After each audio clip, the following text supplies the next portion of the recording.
Halo guys, apa kabar kalian? Mimin harap kalian baik-baik aja. Di video kali ini, Mimin akan melanjutkan pembahasan manhwa, Kembalinya Sekte Gunung Berbunga part ke-29. Seperti biasa bagi kalian yang baru aja mampir di channel ini, jangan lupa untuk tekan tombol subscribe, like, dan juga komen. Dan bagi kalian yang baru aja nonton video ini, ada baiknya kalian tonton dulu video part sebelumnya agar ceritanya nyambung. Link videonya sudah Mimin cantumkan di deskripsi video ini, atau kalian bisa cek di playlist. Tanpa berlama-lama, mari kita bahas tuntas. Cerita kita lanjutkan. Di pembahasan terakhir, Chunmyung pergi untuk menemui orang-orang Sekte Wudang. Ketika mereka bertemu, Chunmyung mengaku bahwa dirinya adalah seorang perompak. Tentu saja, murid-murid Sekte Wudang tidak percaya dengan ucapan Chunmyung. Mujin meminta untuk Chunmyung melepas topeng dan berlutut. Jika Chunmyung melakukan itu, ia akan melepas Chunmyung. Tapi jika Chunmyung tidak melakukannya dan tetap dengan tindakan bodoh Chunmyung, maka ia tidak akan memiliki belas kasihan kepadanya. Mendengar itu membuat Chunmyung menghela nafasnya panjang-panjang. Ia akan mengatakan kepada Mujin dan orang-orang Wudang. Jika Mujin mengatakan apa yang diketahui tentang makam pedang, maka ia akan membiarkan Mujin pergi dengan kakinya sendiri.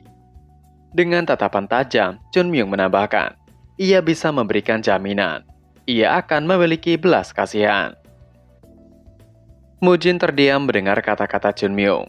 Kemudian ia mengatakan, ia mendengar bahwa Gunung Berbunga telah menjadi lebih kuat. Di antara mereka, ia mendengar bahwa naga suci Gunung Berbunga adalah yang terbaik. Chunmyung dengan bodohnya merasa tersanjung. Ia merasa malu Mujin mengatakan hal itu. Itu membuatnya merasa pipinya memerah. Jin Yun yang mendengar Chunmyung hanya memasang wajah datar bergumam. Setidaknya, Chunmyung harus menyembunyikan identitasnya dengan benar. Mujin melanjutkan, tapi ia tidak tahu apa-apa tentang itu. Pola bunga plum yang terukir di pedang Chunmyung, dan fakta bahwa Chunmyung adalah naga suci dari Gunung Berbunga. Dengan cara itu, meski jika Chunmyung terluka, ia tidak akan khawatir tentang konsekuensinya. Mujin menarik pedang dari sarungnya. Chunmyung terdiam dan mengamati pedang Mujin. Menurutnya, tepi pedang itu, Mujin belum mengambil sikap atas melepaskan energi apapun. Tetapi dia memancarkan tekanan yang bisa menebas kapan saja. Chunmyung masih berdiri santai dengan kedua tangannya di pinggang.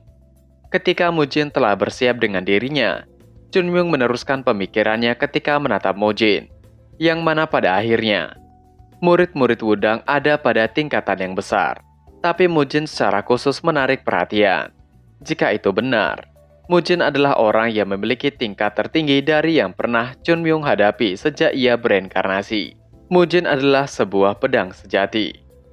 Mujin menatap Chunmyung dengan begitu tajam, seolah-olah ingin melahap Chunmyung. Chunmyung menarik pedang di pinggangnya sembari mengatakan, bisakah ia mengatakan satu hal lain? Akan lebih baik jika Mujin memperhatikan kepalanya. Tarikan pedang Chunmyung menimbulkan angin di sekitar. Dengan menompang pedang di pundak, Chunmyung menambahkan, kebiasaannya adalah membantai kelapa orang. Senyuman di balik topeng Chunmyung tidak terlihat. Mujin adalah seorang murid generasi ke-22 dari Sekte Wudang. Salah satu murid kelas 1 Sekte Wudang. Berdiri di antara 3 pedang Wudang. Ia dikenal sebagai pedang mengalir jelas. Dia memiliki beberapa nama lain untuk menggambarkan dirinya. Yang pasti adalah di eselon atas Wudang. Pada dasarnya, pemimpin sekte dan sesepuh memutuskan rencana operasi sekte, sedangkan orang-orang yang melaksanakan hal tersebut adalah murid-murid sekte kelas 1, termasuk Mujin. Selama ini, Mujin ketika bertemu dengan orang selalu mendukungnya dan memujinya, tapi ada pengecualian untuk semuanya. Dia bertemu dengan seseorang yang benar-benar mengabaikan keberadaannya untuk pertama kalinya. Mujin bergumam, apakah Chunmyung tidak waras yang bahkan tidak memikirkan segalanya? Tidak mungkin orang bodoh seperti Chunmyung bisa mengalahkan murid Wudang kelas 2. Mujin berpikir bahwa Chunmyung mungkin memiliki beberapa trik di balik lengan bajunya. Di sisi lain, Jin Yun memandang Chunmyung dengan penuh pertanyaan. Ketika mereka menghadapi murid gunung berbunga yang lain, Chunmyung hanya duduk di belakang dan hanya memperhatikan mereka bertarung. Chunmyung sama sekali tidak menarik pedangnya. Dilihat dari itu, mungkin Chunmyung akan menjadi yang terkuat di antara murid-murid gunung berbunga yang ada di sana. Ia mengingat yang dikatakan Baekjun ketika mereka bertarung. Yang mana menurut Baekjun, seseorang harus bertarung ketika berada di level yang sama. Kekuatan Jin Yun saat ini tidak bisa membuat Chunmyung bergerak. Jin Yun mengingat jelas apa yang dikatakan oleh Baekjun sebelumnya. Jika yang dikatakan Baekjun yang merupakan pedang terhormat benar, maka Chunmyung adalah murid terkuat dari Gunung Berbunga. Tapi meski begitu, seharusnya tidak mungkin naga suci Gunung Berbunga dapat mengalahkan Mujin. Mujin dan Chunmyung setidaknya memiliki perbedaan usia 30 tahun. Dan Mujin berdiri di puncak kekuasaan dalam generasinya. Dan Chunmyung berencana melawan seseorang dengan pengalaman 30 tahun. Tidak peduli bagaimana melihatnya, pertarungan ini bukan antara yang sederajat. Namun, apakah hasil dari setiap pertarungan ditentukan oleh perbedaan usia antar pejuang? Chunmyung tiba-tiba mengatakan, ada satu hal yang harus mereka lakukan sebelum bertarung. Mengapa mereka tidak bertarung? Mujin memasang wajah penuh dengan pertanyaan. Ia menanyakan kondisi dari pertaruhannya. Chunmyung menyeringai mengatakan kondisinya. Akan sangat menyedihkan jika mereka memberikan upaya terbaik mereka dan tidak mendapatkan apapun. Jadi, mereka ada baiknya membuat yang kalah memenuhi keinginan yang menang. Dan yang ia inginkan adalah mendengar tentang makam pedang. Mujin menatap Chunmyung. Meskipun wajah Chunmyung tertutup topeng, Mujin masih bisa melihat senyuman terpancar di mata Chunmyung. Mujin menghela nafasnya panjang-panjang mengatakan, jika Chunmyung kalah, maka Chunmyung akan melepas topengnya dan meminta maaf sambil berlutut, dan mengakui bahwa Sekte Gunung Berbunga tidak pernah menjadi saingan Sekte Wudang. Chunmyung berusaha mengelak mengatakan bahwa ia bukanlah dari Sekte Gunung Berbunga. Tapi Chunmyung tetap menyetujui persyaratan itu. Chunmyung memperingatkan untuk Mujin tidak menarik kata-katanya kembali.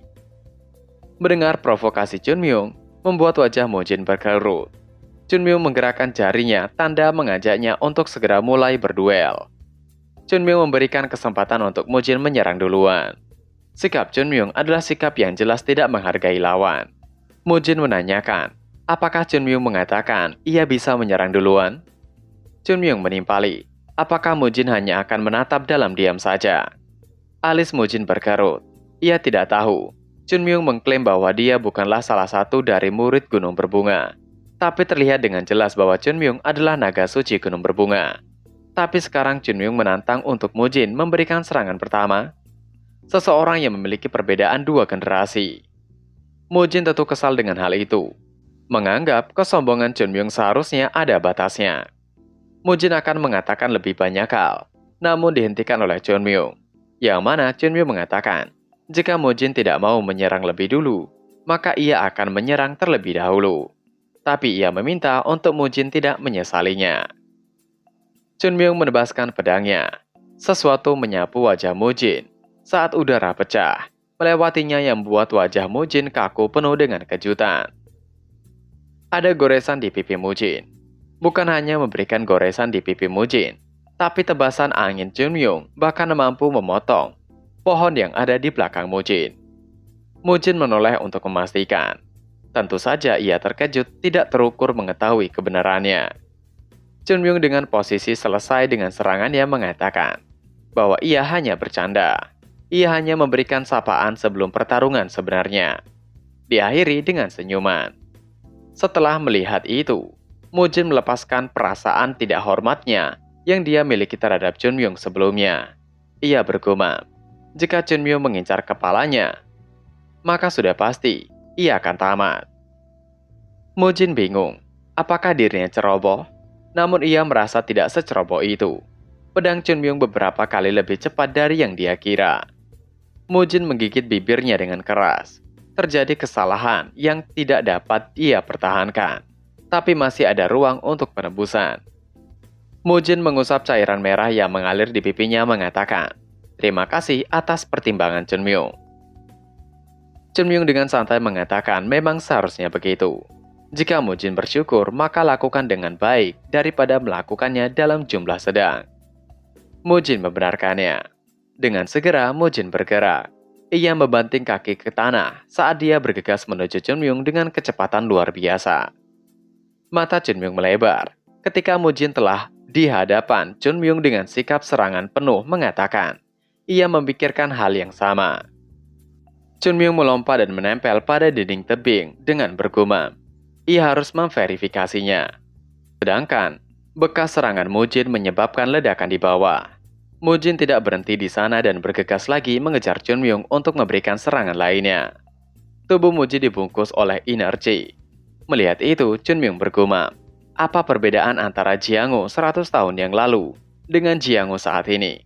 Seberapa hebat seni bela diri telah berkembang selama 100 tahun terakhir? Mujin dengan kecepatan luar biasa berada di depan Chunmyung yang masih menempel pada dinding tebing dengan menggunakan teknik penghisap di tangannya, layaknya seorang Spider-Man. Pedang Mujin menebas ke arah Chunmyung dengan begitu kuat, namun Chunmyung masih dapat menahannya dengan pedangnya juga. Pedangnya dibungkus dengan chi berwarna biru terang berbenturan. Setelah serangan itu, Mujin membuat Chunmyung kembali ke dasar tanah, melompat satu sama lain untuk menjaga jarak.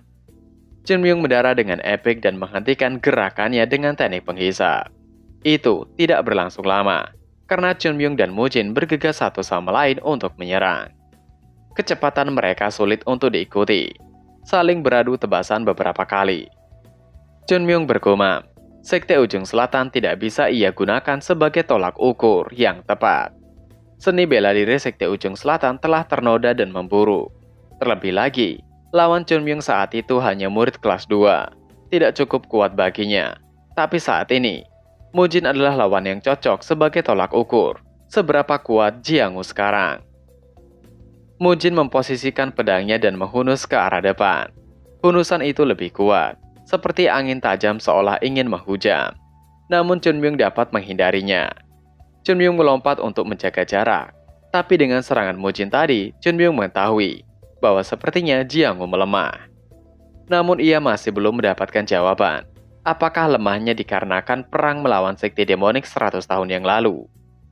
Chunmyung mulai mengayunkan kakinya dengan kecepatan dan kekuatan yang luar biasa. Ketika telah berada tepat di wajah Mujin, Mujin terkejut. Namun di detik terakhir, Mujin mampu menahannya. Adapun efek serangan Chunmyung mengakibatkan ledakan yang begitu besar di dinding tebing. Keseimbangan Mujin tidak terkontrol dan akhirnya membuat Mujin terlempar kembali ke tanah.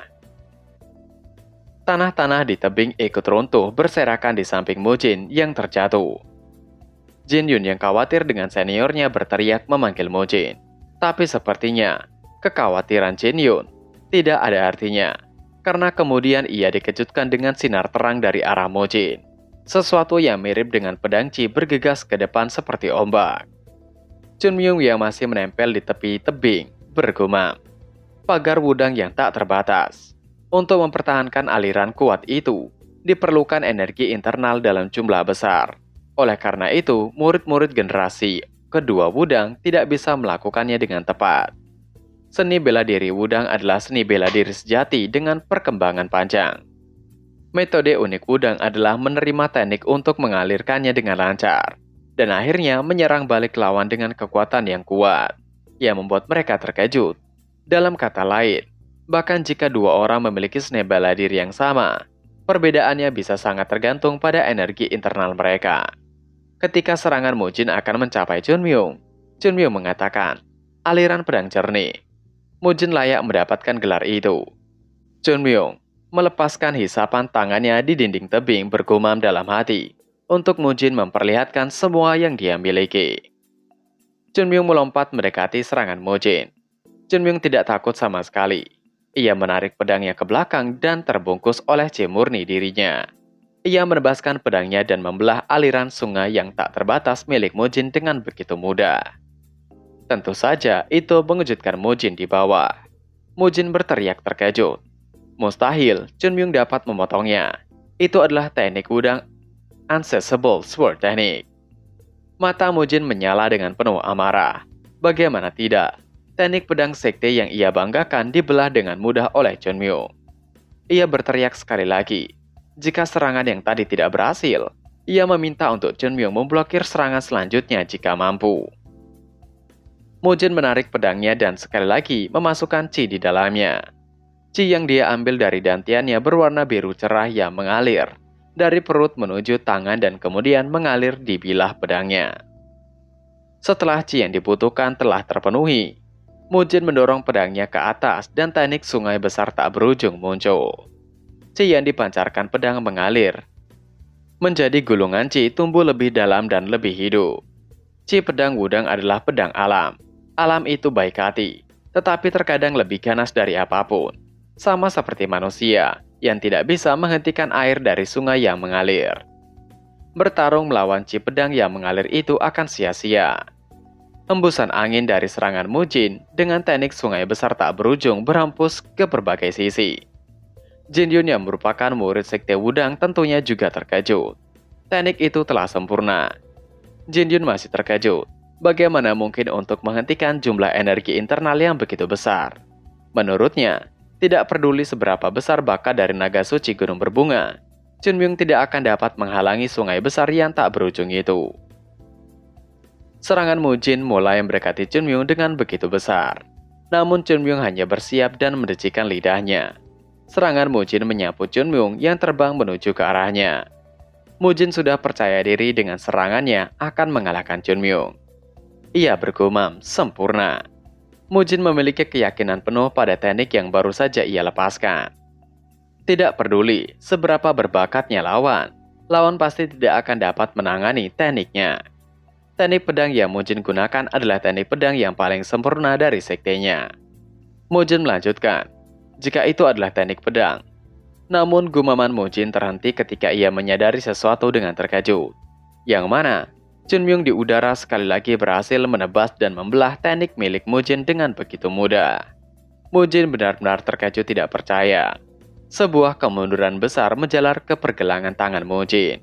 Dan dia kehilangan keseimbangan sejenak, menyebabkannya terjatuh ke tanah. Mujin mengerang. Chunmyung mengatakan, tidak ada yang dapat dilihat di sana. 3 murid Wudang benar-benar membeku. Kemampuan apa itu? Mujin berlutut menatap ke langit tepat di mana Chunmyung berada. Wajah penuh dengan keterkejutan. Namun keterkejutannya masih belum selesai ketika kata-kata Chunmyung terdengar. Yang mana Chunmyung mengatakan, sayangnya semuanya masih belum berakhir. Chunmyung melompat dengan pedang diarahkan ke bawah, bersiap menghujam Mujin. Dengan tatapan yang tajam, Chunmyung mengatakan, sebaiknya ia memulai dengan sedikit bogeman. Dan chapter pun berakhir. Nah, itu tadi adalah pembahasan manhwa Kembalinya Sekte Gunung Berbunga part ke-29. Seperti biasa sebelum mengakhiri video ini, Mimin ingatkan untuk kalian bahagia dan sehat selalu. Terima kasih sudah menonton video ini, dan sampai jumpa lagi di video selanjutnya. Jana!